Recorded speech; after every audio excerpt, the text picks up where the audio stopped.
like a bowl. And I'm gonna put it on YouTube too, okay? Because my followers love you. My followers really like your videos. I mean, your books. You know, let me before anything, these are your books, and this is a painting of you, little one. But it was it was I think I was beaten up by somebody. yeah, you were right. It was Yeah. inspired by this book. Your your Uh, your your book mastery inspired me to start painting. You wow, know, that's nice. yeah, man, your books work. I'm telling you, like you know that, but I just wanted to show you that your books really work, man. It's Well, phenomenal. that's why I write them. That's music to my ears. I'm Yeah, very, yeah, I bet, I very bet happy it to hear is. Let me ask you this: like, what is? Let me see. It's recording, right? What inspired mastery? Where did that come from? Because that book, the further I get into it, the more profound it gets. I mean, how did you come up with that? well, I was inspired to write the book because I was worried. Um, I think people had a kind of a misconception about what it takes to be good at something, to be creative. That we live in an age where everything is so fast and easy with our phones and our apps, etc., that a lot of people think everything should come easy and quick. So I was very worried, particularly about young people who I don't think are getting the right kind of advice from mentors and people who have had years of working in a field. And the idea is, everybody wants things to be quick and easy, as if they're a shortcut to mastering a subject. And I wanted to write the book to remind people that that's not how the brain works. You have to work with what evolution gave you. You have this tool, and you don't know how to use the tool, your brain. You're filled with all these illusions and all these misconceptions that come from social media, that come from the kind of stupidity, the general stupidity that's out there. You need to understand that the brain works a certain way, and it takes time. You have to be patient. You have to spend years developing skills. And when you put the time in it and you put the effort, something brilliant and amazing will happen. So that's what inspired me. I was kind of concerned about people thinking that there's always these shortcuts to success or being great at something. And then the book itself comes alive the way I normally do any book. I do massive amounts of research. I researched people in all different fields, as you know, if you've read the book, in the sciences and in the arts, etc. And I interviewed some people who I considered to be contemporary masters in their field. And based on the data and the information that I received from my research, I devised, a kind of a path that anyone can take to mastering their field and to mastering themselves. And that path includes the 6 steps that are in the book. So all of my books are sort of an organic process that come through the research. And that sort of was the genesis for mastery. Yeah, you could sense it because it takes random paths. Like it just goes in random directions that doesn't make you wouldn't expect it, but it blows your mind when you listen to it. Like the dimensional mind. That's like that chapter is so profound. It's like, what? Oh, thank you. It's like, how the hell did you come up with that? I don't know, it's just part of my own weirdness. Yeah. Do you feel Uh, like it was another person who wrote that, looking at it from this perspective now? oh no, No? yeah, it was me. Um, I've been writing since I was wanting to be a writer since I was 8 years old, Mhm. and then writing when I was in my 20s all the way up to now. And so I've had a lot of experience, a lot of ups and downs, a lot of rejection. So I feel like I know at least what it takes to be really great at writing. And so the book is kind of a distillation of research and my own experiences. So these things are felt. They're not just intellectual ideas. So to give you an idea, in that chapter that you mentioned, which is about creativity, it's the 5th chapter, I have something in there about how you have to kind of love what you're doing. You have to have a relationship to your work. that involves, I hate the word passion because it's so stupid and cliched. It just has to be, you're excited, you're in love, you want to share whatever it is you're creating, a business, a work of art, book, and it's reflected, your energy is reflected in the product. And so when, so just take for a book, when people read a book, they can sense who you are. It's not in the lines, it's in between the lines. It's the style, it's the tone. They can sense that it comes from someplace real.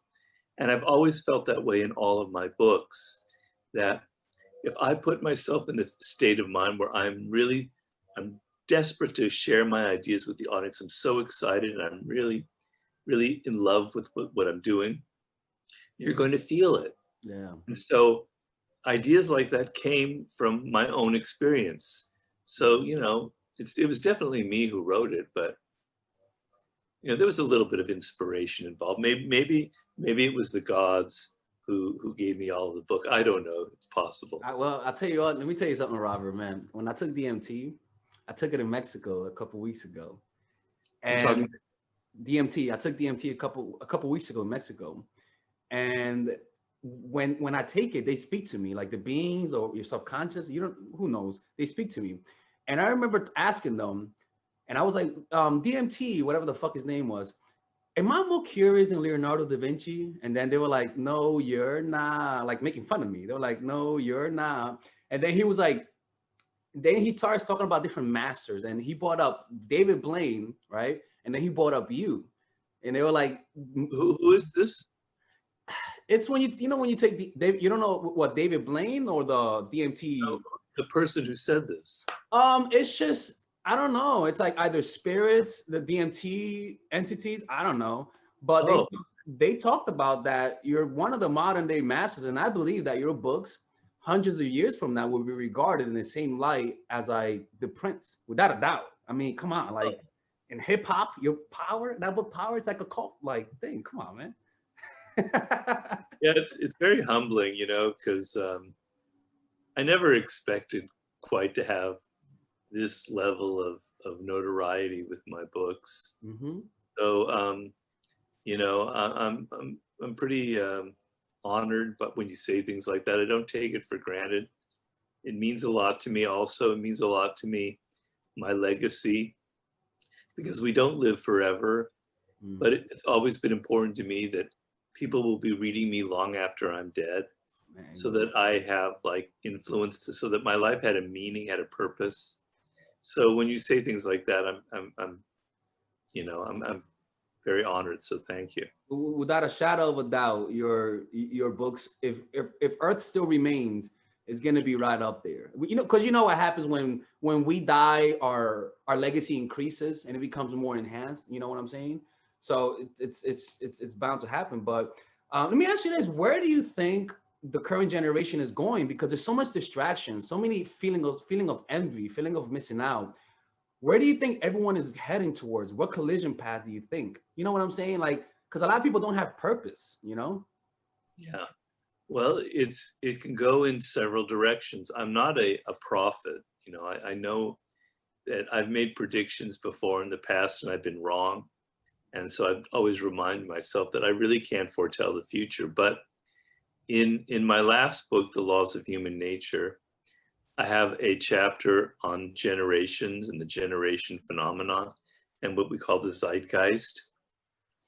And we notice that there are patterns throughout history, that generations tend to follow this certain pattern where there will arise a generation is about 20 years, 23 years, and there'll arise a generation that creates some kind of revolution.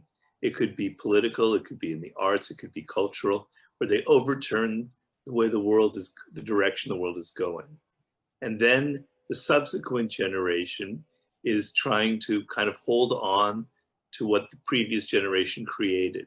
They're kind of more conservative. They're trying to sustain the spirit and the revolution that went on, but some of that spirit is starting to dim as people are trying to just simply hold on to what was already created. And then a third generation comes up that's even more conservative and kind of dogmatic. And it's all about these principles that are set in stone. And people start getting bored and they start getting restless. And then there comes a fourth generation, which is the crisis generation, where they're sick of the way the world is. They're sick of all the rules. They're sick of all the conventions, all the banal ideas, and they're very restless. And it's a time of great turmoil. And it leads to the next revolution, the next generation that creates revolution. So it's my belief, and I'm not the only one that says that the generation now, and when I talk about creating this pattern, I'm talking about young people, because it's young people in their 20s and 30s who really are the generators of change in our world. And if cultures and systems and politics don't change, it's very dangerous. You know, I'm a student of Machiavelli, and Machiavelli believed that change was absolutely essential. You needed a dynamic culture. So I'm talking about young people who are the generators of that.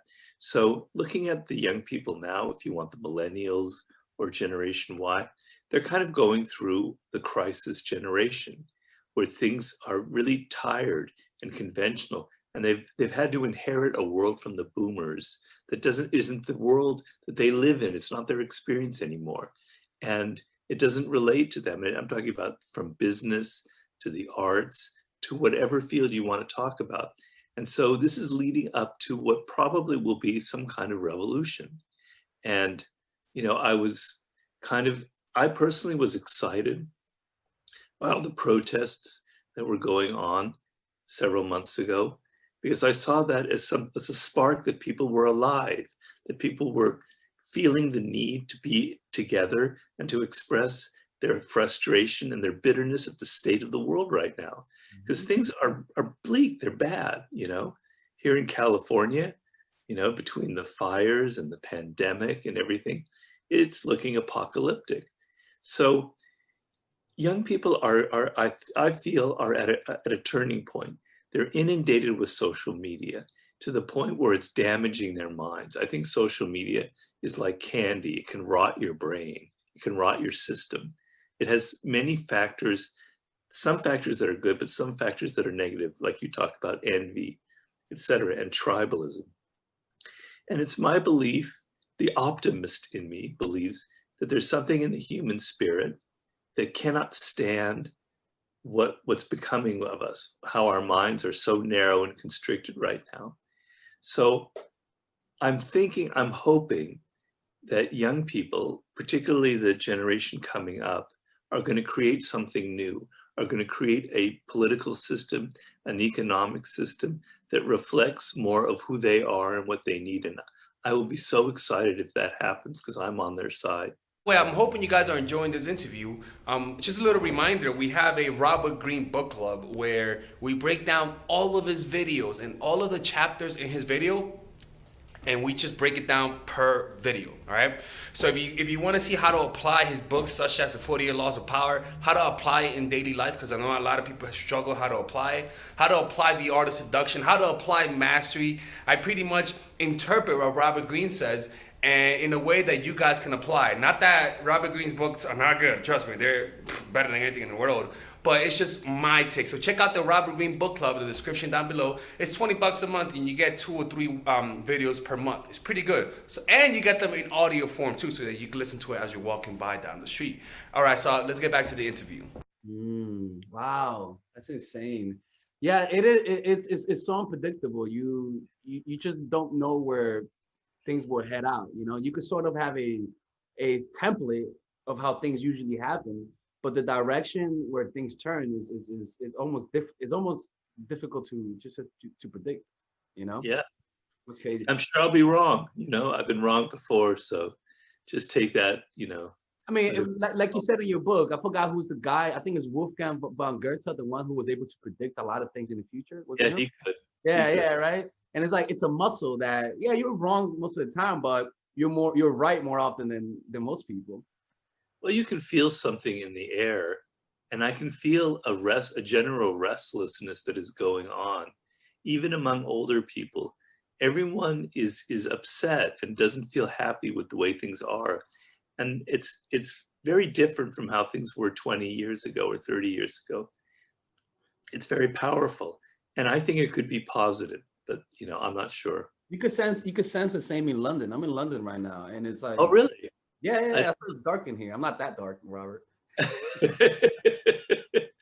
what are you doing in London? I thought you were in Philadelphia because it's Temple University. No, I went there, but because of the pandemic, I'm going to different art schools because art schools in the United States are not in person. What school are you going to? Well, I was in Mexico. There's some random art school, and then I'm in London. It's a London Fine Art Studio, but I didn't like it too much, you know. So I'm going back to Mexico and studying back there. Well, Mexico City. Yeah, yeah, yeah, yeah. I love Mexico City. That's great. It's beautiful. Good tacos. Yeah, and there's a very alive culture there. No, I love the people of Mexico more than anything. yeah, it's they're just so friendly, you know. They're so inviting. It Yeah, causes anxiety how inviting they are to me. I know. Let me ask I you know. this, Barbara. How? Because I'll be honest with you. Ever since I started like getting more, I smoke a lot of weed, and ever since I started like getting into more social media and being more alone and smoking, which causes me to be more alone. How do you deal with getting out of that social anxiety? You know what I'm saying? Because it's almost like you get comfortable in that warm in your own, you know, little prison. You know, does that make sense? Because I know that's a lot of kids now too. Of course, it makes sense. And I went through that phase very much so. You know, there's nothing wrong with being alone. I think actually it's a problem that so many people nowadays can't be alone. And I don't think you can create anything worthwhile unless you're willing to sit in a room by yourself and think and reflect and read books and take notes, etc. So being alone is a good thing to me. But of course you can take it too far. And what happens, because I've been through that, I remember I once spent, when I was in my early 20s, I was wandering all around Europe. And I lived, if you can believe it, on an island in Greece, in a cave for several weeks. I didn't see any people. And then I came out and I was like really awkward. I didn't know how to be around people because I hadn't been around them for several weeks. So the thing is, you've got to force yourself to socialize because it's a muscle that you will lose, you know? And in my day, when I was smoking pot, which was, we're going back to Oh, the Robert, let's go. going back to the 70s, I'm afraid. I saw that picture of you. You're like, That's my hippie, I had long hair, yeah, man, it's funny. rock and roll. You know, back in those days, smoking pot was a social thing. We did it together in a group and we kind of had our in jokes and you know, I remember I was in Berkeley at the time. We would do things, we would smoke pot, we would go up to the top of the hill, like a group of us, 10 of us, we'd watch the sunset. We'd be like applauding and cheering as the sun was going down, you know, things like that. So I have very fond memories of social, but getting back to the point is, you need a balance. Everything in life requires a balance.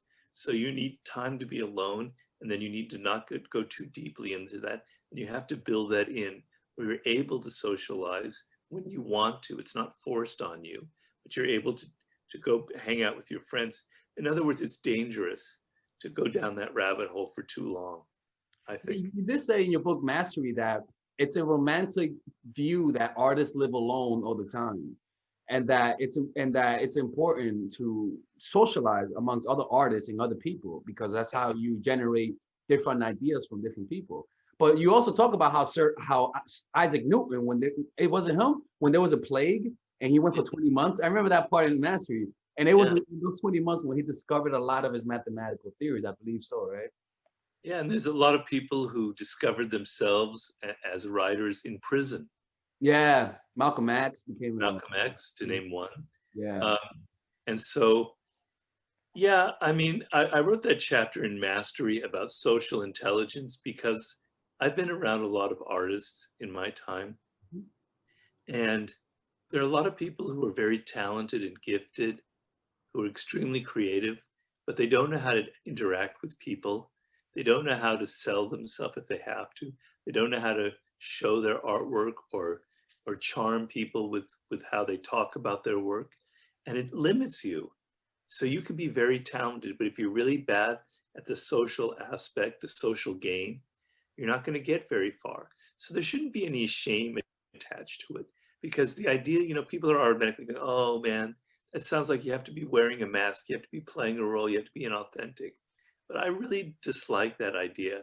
To get along with people, you have to play a role, you have to wear a mask, and you have to be good at that.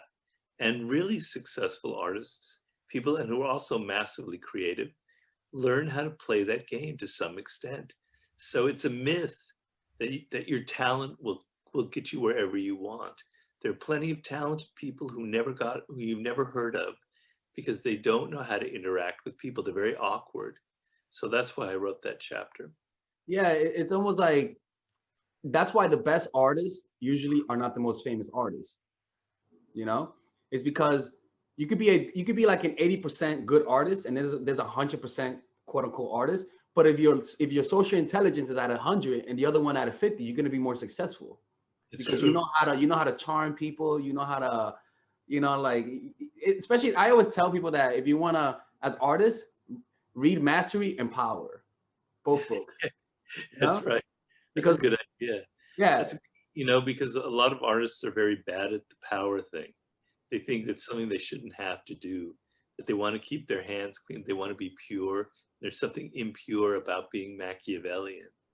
And there isn't, actually, not at all. why do you think that? Why do people have this? Do you think it's the elites that gives the masses the like a universal guilt for power so that they could keep it, or is it more human? I think you hit it right there.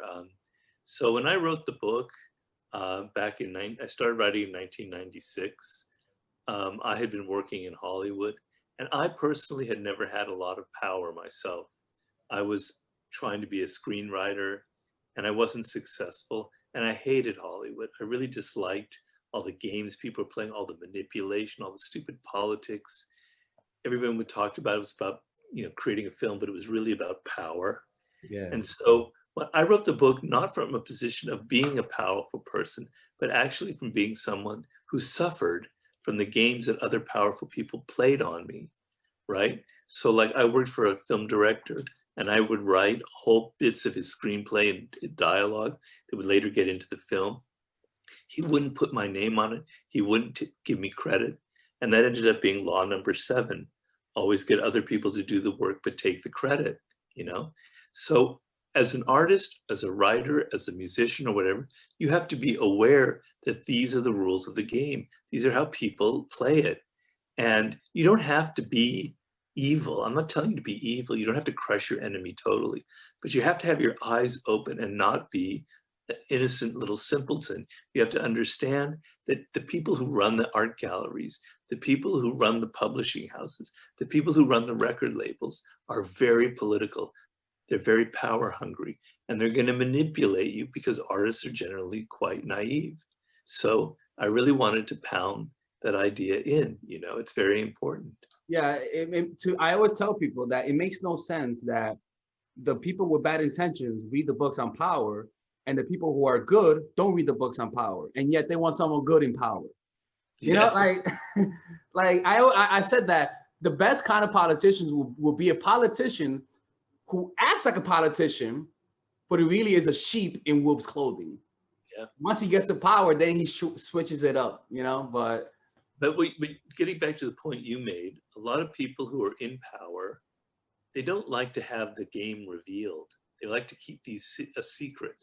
This is how people in power for hundreds of years have operated. They don't want to share it with others. That's why my book was the first really book to do that, because it was kind of like a naughty little secret. People aren't supposed to have this knowledge, right? And I have since been friends with and worked with several rappers who are, quite successful, 50 Cent and Drake. Yeah. I heard of that. And they all told me that, nothing had prepared them for the music business, particularly 50, who'd seen so much on the streets of Southside Queens, he was a drug dealer at a young age. He'd seen everything. He'd seen guns and shootouts and gang fights and murder and everything. He said, nothing prepared me for the music business. It was mostly these white guys who ran all the labels, who were just the most incredible sharky people you would ever meet. But they didn't want the rappers to know about the games that were being played. They wanted to control them, you know? And this is how Black artists and musicians have been exploited since the 1920s, since the birth of jazz, you know?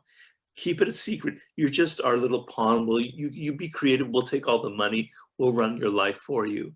And so people like 50 and Drake said the book helped them open their eyes to the games that powerful people play. And there shouldn't be any guilt attached to that. It should be like, we're leveling the playing field here. Yeah, I remember in your book, there was a quote that said that Machiavelli said that if you read my book or something like that and you don't want people to be suspicious, write a book that talks against my book, something like that. That's right. Yeah, yeah. And that's why anytime I see people who put on an air of being innocent and angel in public light, I'm always suspicious of them. Always. Oh, right. I'm there with you, man. I believe that. So I have a thing in Laws of Human Nature. I call it the shadow side of people's person, the dark side of everyone. Everybody has a dark side. It's inevitable. You got a dark side, Robert? For real? Oh, of course I do. So generally, I'm trying to teach you how to look at people and not be deceived by their appearances. Mm-hmm. So people who give off a very extreme persona, like they're very macho, or they're very pure and angelic, they're usually hiding the opposite, because that's what they've learned since they were a child. They learned that being really aggressive or being really kind of evil, they're not going to have any friends. So they learn to project the opposite.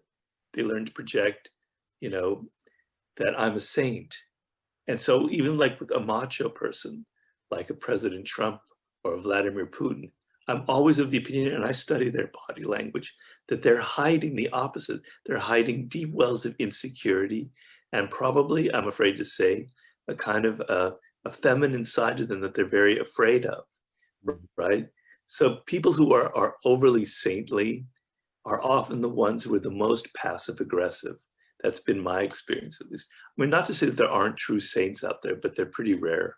Yeah, no, they are rare. When you meet them, you could sense it. Like it's hard. I've met a few of them. I know what you're talking about, but you can only count them with your fingers. You can only count them with your finger. But most people, they're just not integrated, like you said in your book. They're not integrated, and they're afraid that if they show their dark side, people are not going to like them. But like you said, you want people to see the contours of your shadow, because that makes you more interesting, more dynamic as a human, and more creative. Yeah, and more real. Yeah. Yeah, I mean, particularly if you're an artist, you have to use your shadow. You have to bring it out, because look, we live in a culture that's very repressed. Yeah. So much political correctness and so much virtue signaling going on that people are really kind of oppressed by it. And they're excited, they're attracted to any kind of work that expresses the dark side, that expresses what they feel, but they cannot say because they're too afraid. So I know for myself that my dark side is, I have a lot of anger, I could sense it in your books. Huh? I could sense it in your books. Yeah. In power. Yeah, for sure. There's certain things I don't like. I hate them. I have that, I don't deny it. Mm-hmm. I really hate people who pretend to be something that they're not, who pretend to be all into culture, etc., when it's really about power, who pretend to be these super liberal guys or women, but they're in fact treat their employees like shit, etc. I hate it. And so I use my hatred, I channel it into my books. I don't go out and hit people or hurt people. I channel that energy into the dark energy into my books and make it productive. And I think, when I was talking to 50, what really made his music, his first albums, which I think are his best, really, so great, was there was so much real anger and bitterness in there. So many things that he had suffered, and he put it in the music and you can feel it. So don't be afraid of channeling this energy into productive ways, into fighting for a cause, into creating a business that supports what you believe in, or into writing a book or doing a film that expresses the frustration and bitterness that you're feeling inside of you. Yeah, and like in my industry, I'm a dating coach, Oh, and I yeah, didn't know that. yeah, I'm a dating coach. And what I hate the most is these angel dating coaches. I teach women, and what they do is that they make a pink background, they soften their voice, they put glitter in the fucking screen, and they're like, "You are an angel." I'm like, "No, you're not. You're not a fucking angel, man. Get out of here." You know, and it's like when people watch my channel compared to these angel dating coaches, yeah, of course there's some frustration, but it's because I know what they're saying is bullshit. They're just trying to make women feel good about themselves and just trying to act like men are not manipulated, manipulative. You know what I'm saying? Like it's just irritating to me. Well, have you read The Art of Seduction? Robert, come on, of course. Robert, come on, Robert. Oh yeah, I read that. Tell me about it. Well, people got really kind of angry about that book. Some people did. Oh, they Because did. I Yeah. called the person you're doing a victim, and I had kind of strong language about it. But the idea is, Were you trolling when you called the victim? Were you like kind of trolling a little bit? a little bit. Yeah, I know you were. Because I was sick like you are of all of these saintly kind of Valentine's Day books out there about dating, etc. I mean, women and men have to know, particularly men should know, that being extra nice isn't often the most seductive quality, right? Mm-hmm. That having a little bit of an edge is actually more powerful and seductive.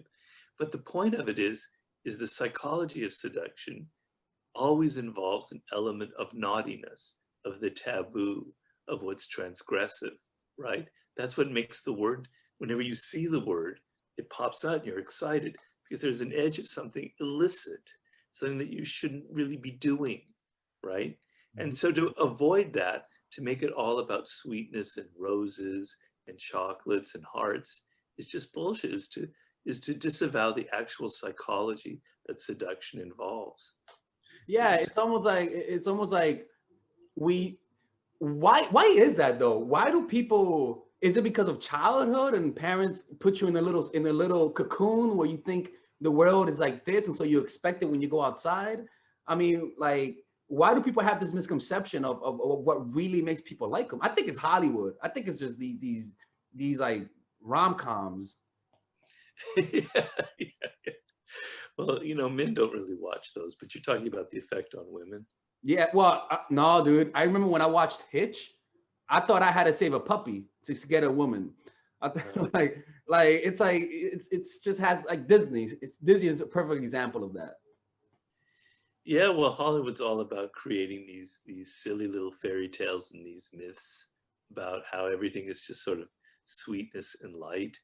I mean, there have been some movies out there that have kind of shown the darker side of seduction. I remember Magnolia with Tom Cruise. That was kind of an interesting film. But that aside, I think we want to believe, we've been fed this idea that people are generally great and nice, and you get ahead in life by being nice, by charming people, by telling them what they want to hear, et cetera, et cetera, et cetera. To the point where, yeah, we're fed a lot of that through media, through film, through social media. And it's not really the truth. The truth is that if you're too nice, it's good to be nice, don't get me wrong, but if you're too pleasant and too nice and too accommodating, people don't respect you, right? They look down on you. They won't ever say it. They won't ever say, I look down on you, but they're feeling it. They feel that person is so nice that, I don't really think he's worth that much, because they intuit the fact that you're trying to please comes from a deep position of insecurity, right? So this desire to please everyone is not going to get people to like you at all. In fact, you have to know how to play the distance game. So this is the most common aspect of seduction. I'm sure you encounter it all the time. You assume that if you're always there, always writing emails, texting, phoning, being there, that this will win the other person, that you're gonna overwhelm them with your affection. And you don't realize that you're frightening them and you're showing insecurity. If you disappear for 2 or 3 days, suddenly, and it's a manipulation, believe me, it's a manipulation. Suddenly they're starting to respect you. Suddenly they're starting to think of you. Suddenly they're not thinking of you as someone who's just out there to please. And the seduction, the psychology involved starts to affect them, and they start fantasizing about it. So you have to know how to create distance and absence and not always be in people's faces. So these are counterintuitive examples of what seduction is really about. And I like to think of it, you're giving them a gift. You're giving them an experience. Who doesn't want somebody who they lost hope and now it's back? It's like coming back from the dead.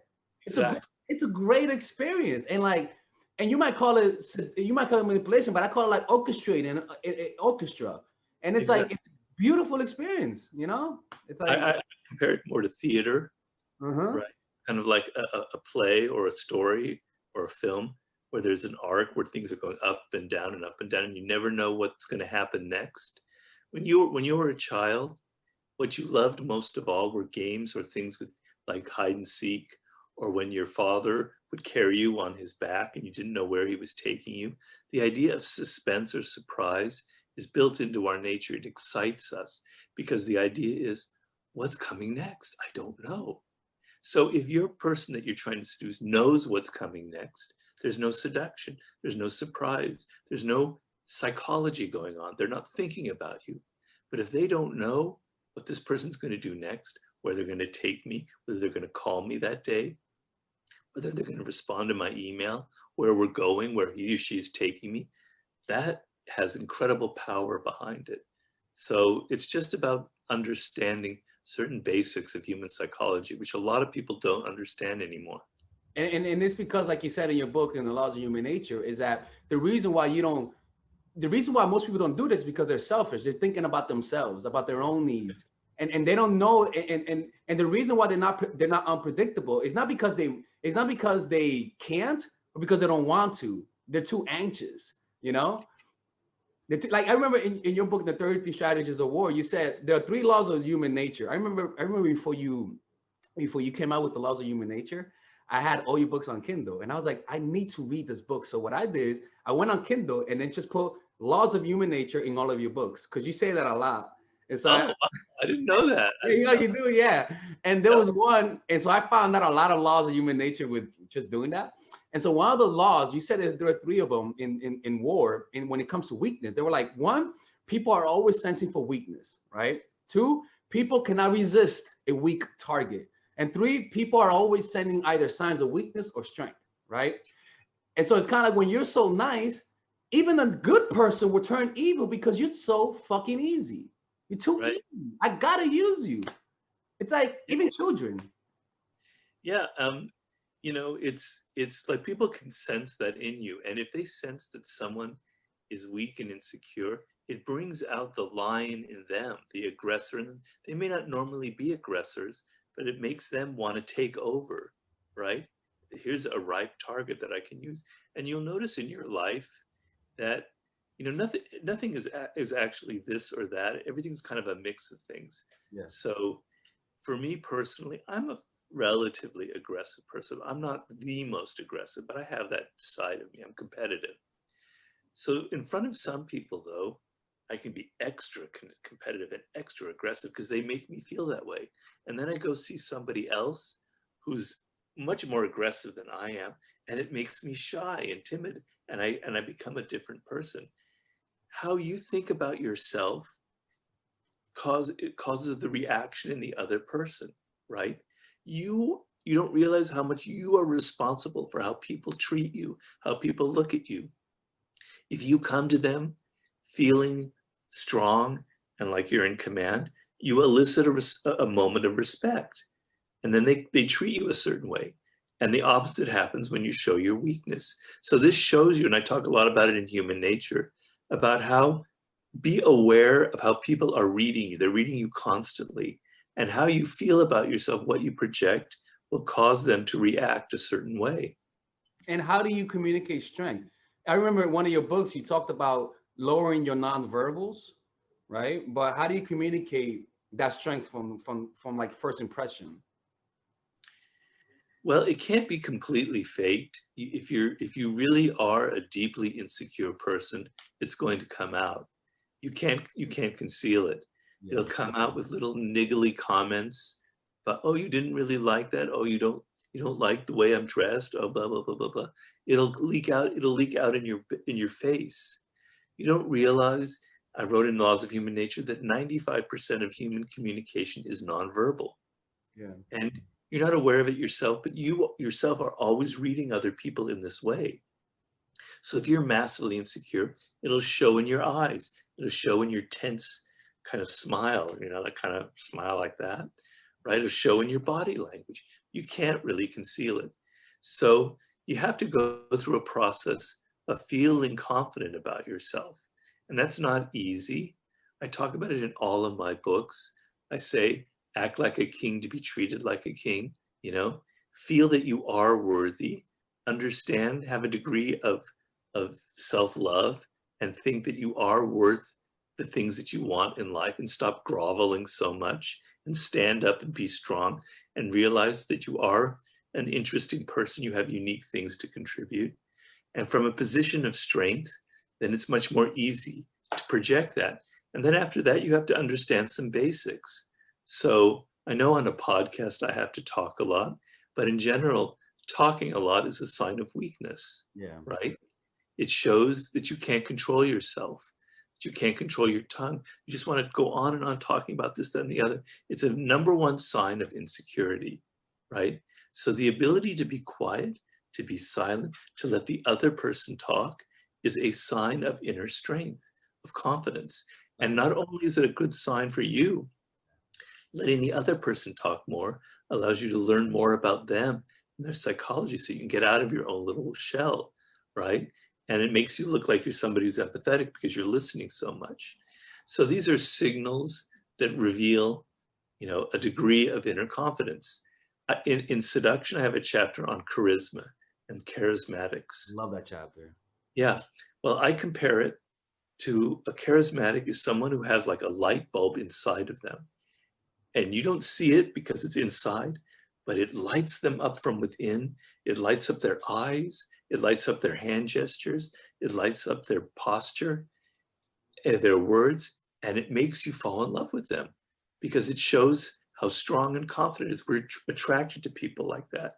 So you have to some degree, feel this confidence. You can build it. You can amplify it.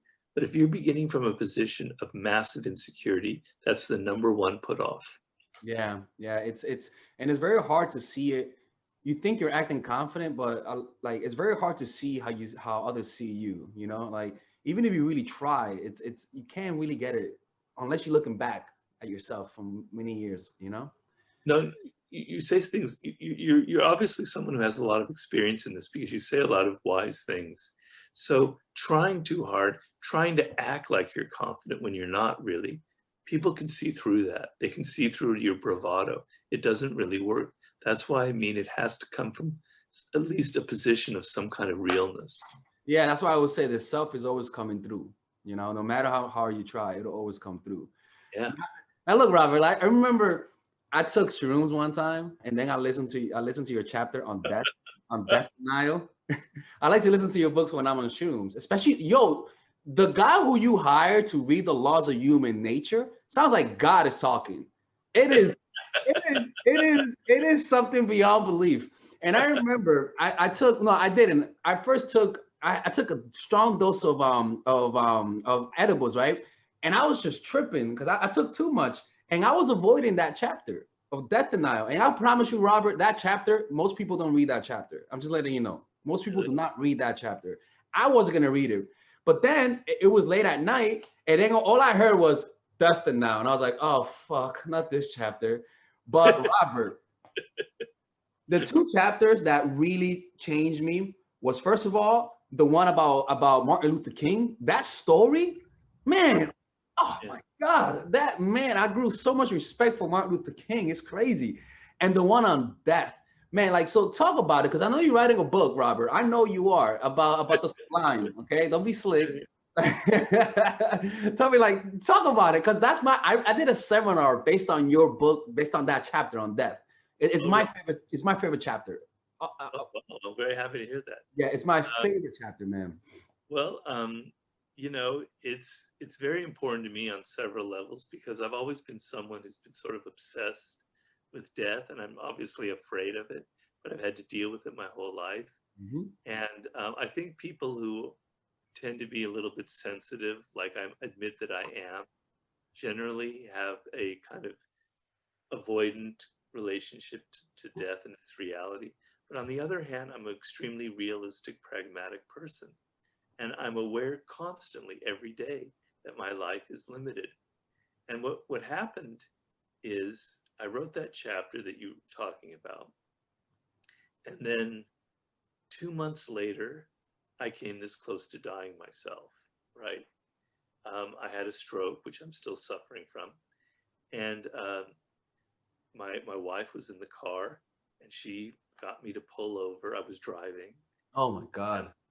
And if I was alone, because I'm often alone, I'm often swimming or hiking, I wouldn't be here. Thank So God.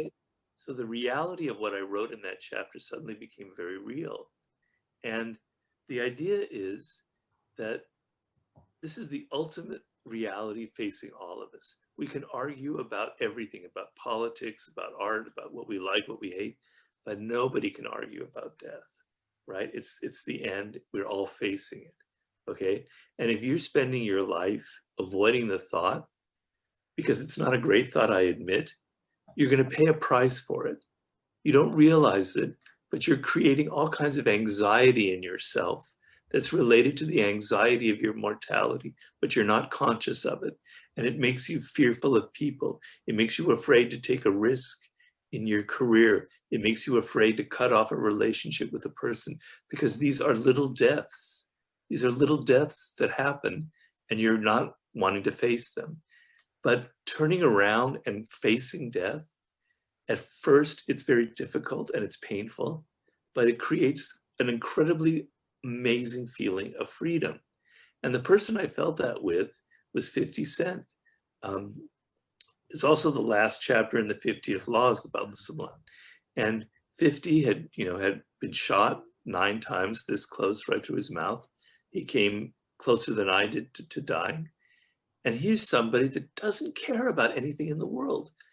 He has a sense of priorities that, okay, if somebody disses me here, you think it's the opposite, but he doesn't really care. All of the beefs and all the fights that he has in the media, they're kind of a put on, they're drama. He doesn't really care. He's not worried about failing. He's not worried about, losing money and going bankrupt or missing out on a deal because he's faced death and what's going to scare him anymore. So the ability to confront it gives you a tremendous feeling of freedom, right? But the other thing is, your days are numbered. I'm sorry to say, you're younger than me, Alexis, but you could die tomorrow. Yeah. You could be hit by a double-decker bus in London, or you could get COVID. You think when you're young that you have endless vistas of time, but it's not true. So the relationship to your mortality, we're thinking about it every day, gives you energy, a sense of urgency. I know when I came back from the hospital and I was still in a wheelchair, I was in a bed, just seeing the sky, seeing life outside, seeing my garden. Wow, man, I'm looking at it through a much different eyes because it almost was never almost gone. So making yourself aware is going to give you a feeling of gratitude that you're alive, that the world is here, that you're young, that you have energy, that that life is pumping through you. You have a heart, it's beating, you're seeing the sun, you're not buried underground. It creates this energy and this excitement in you. It also makes you not afraid of other things. And it also connects you to other people. I Yeah. remember one day I was walking in New York down shortly after, like a month after I finished my book. And I was seeing all the people on the streets. I think it was on Fifth Avenue, or I don't know, actually I was on the West Side. And there was just hundreds of people. And I was thinking, wow, in like 60, 70 years, all these people will be dead, right? No one will be left. And it was a weird thought, and I can't really explain it, but it brought up my humanity. It made me appreciate people. It made me understand that everybody feels vulnerable and weak in relation to their mortality. So it was a way to kind of bond with them. And then, as I'm going to express in my new book, which is The Law of the Sublime, it creates a kind of expansion of your consciousness in general, kind of like a drug might do, because it makes you aware. Denying death is denying life, right? And when you deny life, colors aren't as vibrant as they are. The sky isn't as blue as it is. People aren't as interesting as they are. But when you're feeling that you're connected to both sides to life and death, that they exist in you, that you carry death within you as you walk around, it makes everything pop, makes everything interesting. It just animates the whole universe. And I think people are really missing that sense. I don't know, that's... No, 100%. And like, I remember I did a seminar in New York City about death, and I was like, and it was in February, and I was like, imagine if the streets were empty all of a sudden.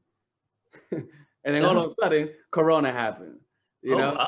Yeah, I know. I was like, I should have never said that. you know, and something that I learned from your book is an exercise that I do all the time is when I see an older person, I imagine them being their younger version, so that I can feel the expansion of time. When I see a younger person, I imagine them being older, so I don't feel that youth envy.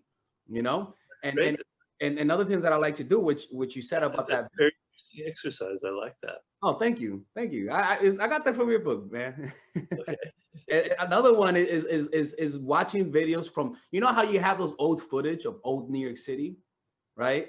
Like, I like watching those videos because you get an eerie feeling. You're like, those people are dead, all of them. I know. I feel the same way. I feel the same way. It's all. I like watching old movies too, because I think, like, I'm there.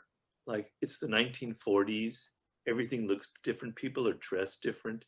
But I feel like I'm actually there, like I'm a ghost, that I can see these people, and I know that they are dead. And seeing that they are dead changes my whole relationship to them. That's a whole thing that I'm going to be discussing about the law of the sublime, our relationship to the past, and how we can alter our relationship to the past, and how we can make it something truly sublime. I'm not going to spoil that chapter. No, don't spoil it, man. Don't spoil it. You can spoil it to me, but not to the others.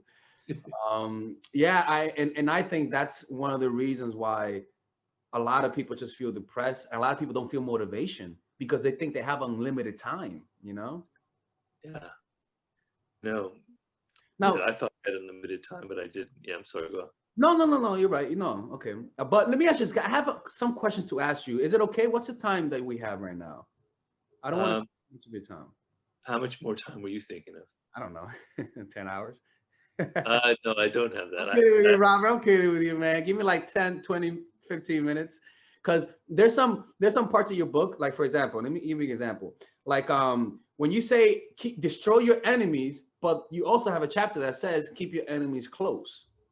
Which ones do you destroy and annihilate completely, and which ones do you keep close? That's the part I'm kind of... Well, it depends. It depends on who you are, where you are in life. The Crush Your Enemy Totally chapter isn't about you individually, Delexis, going out and crushing your enemy totally. That's kind of cruel and ridiculous. Okay. It's about if you have a country, a business, any kind of group, and you're facing an enemy that's powerful, right? It's how the tech business operates here in America, in Silicon Valley, or in China, or anywhere else. When a business feels like there's a competitor out there, they don't do half measures. They go out and buy them out. They crush them completely. Microsoft did this with Netscape Navigator. Google is doing this constantly. Facebook's doing it with Instagram. You destroy your enemy, you incorporate them so they can't challenge you anymore. So it's kind of a business dynamic. I mean, if you had somebody out there who is trying to ruin your life, then that law might apply. It has to be in a very strong situation where it's kind of life or death, or they're trying to really destroy your reputation. And then in that case, you can't be naive, and you have to go full throttle to get rid of them. You have to find some way of making it clear that they can't go this far, and I talk in the war book about deterrence, about showing your strength to an enemy and showing how strong and that you are willing to do something nasty, and that'll make them retreat because they're afraid of that. But the other side is that we often make the mistake. You're talking about law number 2 in the 48 laws about your friends and enemies, about never put too much trust in friends, always use enemies. I think that's what you're referring to. The thing is, if you're in business or you have, you know, a rock band or something, your first instinct is to hire people that you're friends, that you know, that you're familiar with. And that's always very dangerous, because with friends and acquaintances come all kinds of egos and problems, and it gets very emotional. It's like a relationship. The best thing to do is to work with someone who was your enemy, to say, look, we didn't agree about anything in the past. I know you hate my guts, but I respect you, and I think I'd like you to work for me or work with me on this project, etc. Doing that, you shift the dynamic.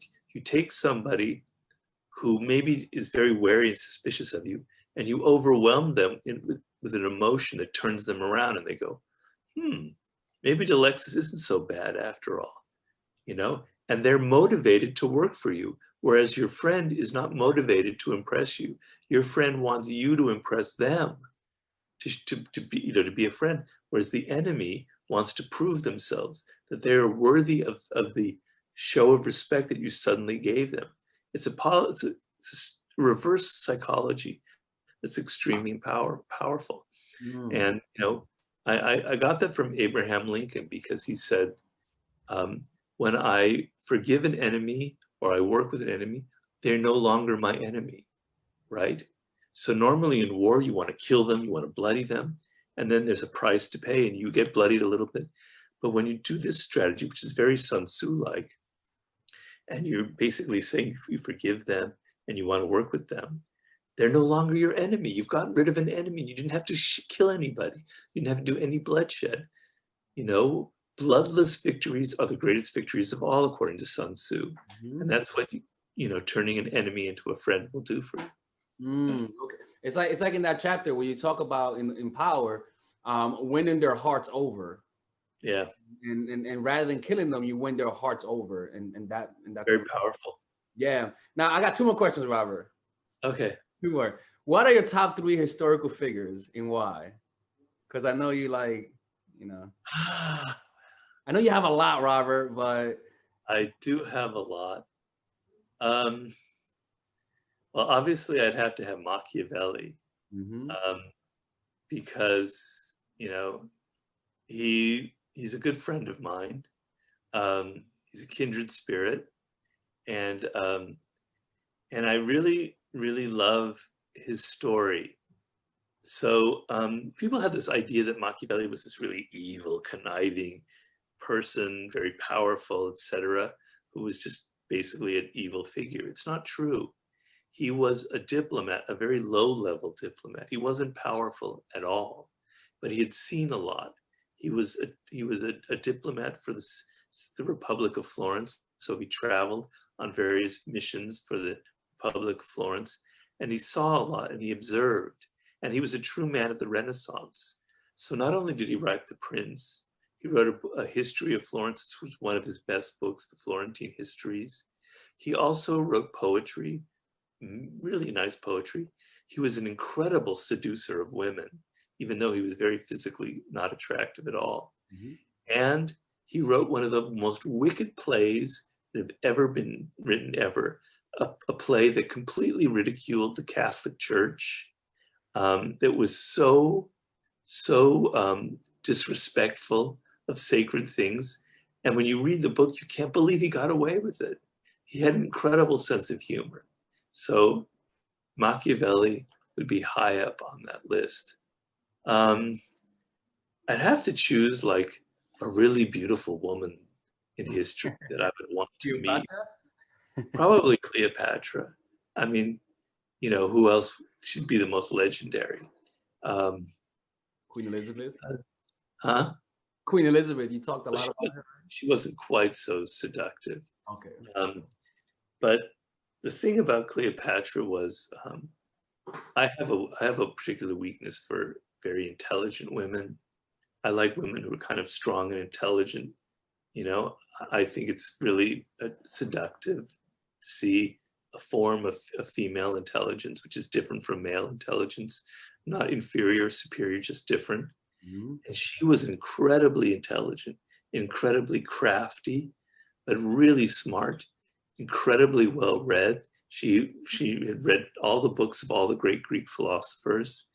Um, and she was just this very interesting, dramatic person who knew how to create an incredible sense of theater to whatever she did. And I'm someone who's very kind of, I have a great weakness for people like that who are theatrical, particularly women. Mhm. So I would probably like to meet her to see if the reality was true, because supposedly she wasn't the most beautiful woman in the world. She had a bit of a beak. And yeah, we don't know, but we don't have any images from her. The only images we have of her are on coins. But we have some people who describe that she had a bit of a nose, which is fine. There's nothing wrong with that. But I just would be very excited and interested to meet her. And then the third, I would probably want to meet Leonardo da Vinci. Let's go! I knew it because Mastery is based on Leonardo. Um, Sorry for he was scaring you. so weird, you know, and I like weird people. You know, I've always, ever since I was a rock and roll kid, I always liked that line of Jimi Hendrix, wave your freak flag high. So Leonardo, he kind of waved his freak flag high. Oh, he was He was free. so different. There was nobody else like him, and he knew it, and he wasn't afraid of it. And you know, he was so far ahead of his time. You know, back in those days, people treated animals as if they had no soul, because that's what Christianity believed. They were just these things that you could use. But Leonardo da Vinci believed animals had souls. He literally said as much. And he would go into the marketplace in the cities that he was in. People would sell birds in cages. He would buy them, and then he would set the birds free. He had tremendous empathy for animals, which was way ahead of his time. He had his interest in science. He designed things, like he designed a tank in one of his drawings. He designed an airplane. He designed things of warfare and architectural things. Of course, he never made them, but they were way ahead of his time. He was so strange and uncanny, almost as if he was a god, or almost as if he had divine powers. And I would have liked to meet him and know him to see, because supposedly he was also a very, very charming person Yeah. was a great musician, who played the equivalent of the guitar and would sing, and he would write poetry, etc. He was a true Renaissance man. So I would probably choose him as being my third person. Yeah. That'd be quite a threesome right there, though. I think he's the greatest master of them all. Like he's just he was the embodiment of genius. You know, like it's just incomprehensible how somebody like that could have existed. You know, like And, you should go, since you're in London. Maybe you already have. I can't remember if it's the National Gallery or if it's the British Museum. I think it's the National Gallery. They have the most magnificent Leonardo da Vinci painting of all. I don't remember the title. I think it's The Virgin and the Rocks. sorry. It's the most surreal painting. I stood there last time I was in London. I stood in front of it for several hours. I was so entranced. Anyway, just now that you're in London, No, I saw it. I went to draw it with my drawing pad. I went and drew his because when um, you draw let me tell you something, Robert. When you draw Leonardo da Vinci's paintings, you see it from a whole nother level. This dude was like a camera, like the optics, like the little lighting. I mean, for the like this guy has so much love for everything that he touched. That's yeah, the one thing I envy, Robert, is how much love he had for everything. You know, it's I can't do that. You know? yeah, you can, you can. How do you become that? Like how do not him, but how do you become this curious, absorbing person? I mean, how do you develop that discipline? That's my problem that I have with that. You read Mastery. Oh, yeah, I'm in that. No, man, I swear to God, Robert, that book transformed me, man. Okay. It's you know, it's funny. I'm not even halfway done. I your books, I take I'm a slow reader with your books, man. Oh, I that's good. I chew my food, you know, like Yeah, that's good. for like 2 years I've been reading The Laws of Human Nature, and I'm like halfway done. You know, Oh, okay, okay. I respect that. you know, Robert. All right, man, Robert, man. I'm so happy that you Oh, come out and you talk to my subscribers, man. Like they say that I'm like your biggest spokesperson. I'm always talking about your books. wow, wow. Yeah, yeah. It's I've sent so many people to your books, man. I don't even give a fuck about the commission. I don't care. Don't even give me anything in the Amazon. I just want them to read your books because Uh, yeah, man, it's I appreciate that. I appreciate that. yeah, man. Yeah. Well, someday I'll meet you. I hope that would be nice. Man, Robert, I'm gonna paint you and I'm gonna send it to you. I'm Okay. gonna do a nice little painting of you because I it's because of you I've been painting, dude. So why not paint the person who All right, inspired? all right. Well, here's one suggestion. What's up? Take some shrooms and then paint me. Oh, Robert, I'm gonna do that. Okay. I'm gonna do that. Let's go. I will do that 100%. That's what I want to see. Okay. I'll send it to you. I mean, I would love to meet you. By the way, your protege, what's his name? Brian Holiday. Brian Holiday, yeah. Like, I'm not gonna lie. At first, I was like, when he wrote his book and Ego is the Enemy, I was like, why would I read his book? I'll just read Robert's books. Yeah. Boy, was I wrong, man. Like, he's Good. legit, man. You whatever comes, it's like whatever comes from you is real, you know? Like, and that's the difference between you and all the other authors out there. Your books, there's a soul to your books that there Thank is in any other book, man. I don't want to flatter you too much because you, Yeah, that's right. you know, I'm eating it up. yeah, man. Well deserved, man. Well deserved, man. Anything else you want to say before you leave, man? I mean, I don't know. I think we've covered everything. It was a really fun interview. So thank you so much. Thank you, man. Thank you. I'm gonna pause it, end it, and then I can say bye to you without this, okay? Ladies and gentlemen, wouldn't you love to have exclusive videos that I don't post on YouTube? Wouldn't you love to be able to ask me any question and I make a video based on that? Wouldn't you love to have exclusive courses, exclusive seminars that I'll be posting on Patreon from time to time and I will not be posting on YouTube? Wouldn't you like to know about that? Well, guess what, ladies and gentlemen? I want you guys to check out my new Patreon account, Mindful Attraction. Become part of the Mindful Gang. Become part of the movement, wherein I will be teaching you guys some dark psychological tactics, obviously, which is what makes me unique, to be quite honest with you. But also, I'll be answering a lot of your questions. These videos are based on the live streams that I'll be having. I'll be posting these kind of videos. I'll be posting full live streams and the audio version of it so that you could download it yourself. Right? As you can see, these videos are not on YouTube, and nor will they ever be on YouTube, because this is only for the exclusive Patreon gang. That's right, for the Patreon gang, ladies and gentlemen. Right? So there are a few tiers for this one. You got the freeloader, no more. In general, you become a Patreon gang. All right, you become a Patreon gang by just donating $1. Right? After that, you get the purposeful gang. Right, where you get exclusive access to all of the video, right? And after that, you got the mindful gang, ladies and gentlemen, where I'll put your name as credits in every one of my videos and access to all the videos, right? After that, you got the like a boss, where not only do you get my gratitude, not only do you get access to the video and credits, but also you get to ask one question, people. Okay, you get to ask one question per month, right? And I'll make a video based on it, and I'll thank you and pray for you. First of all, I'll pray for everybody. Okay, I pray. I'm not putting prayer as something that you gotta pay for. All right, the Lord would not be happy if I did that.